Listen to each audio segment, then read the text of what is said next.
नमस्ते जी, भाई देखिए हमारे यूट्यूब चैनल पे जा रहा बहुत प्यारा चुटकुला नाच गीत पसंद आए तो लाइक शेयर करना, घंटे ना बोले घंटे जरूर दबाइए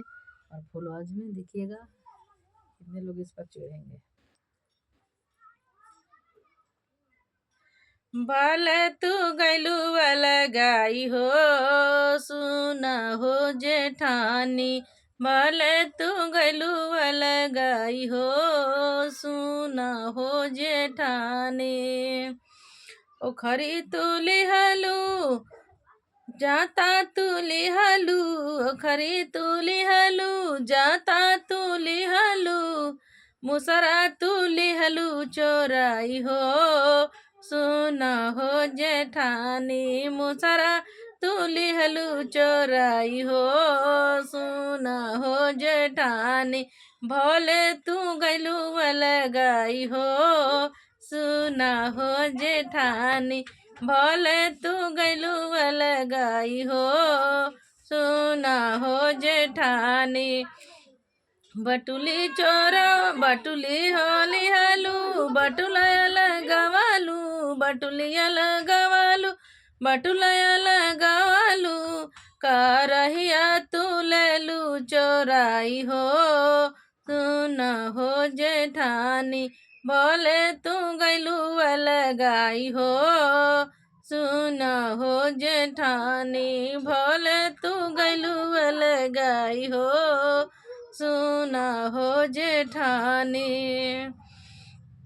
भले तू गैलू गाई हो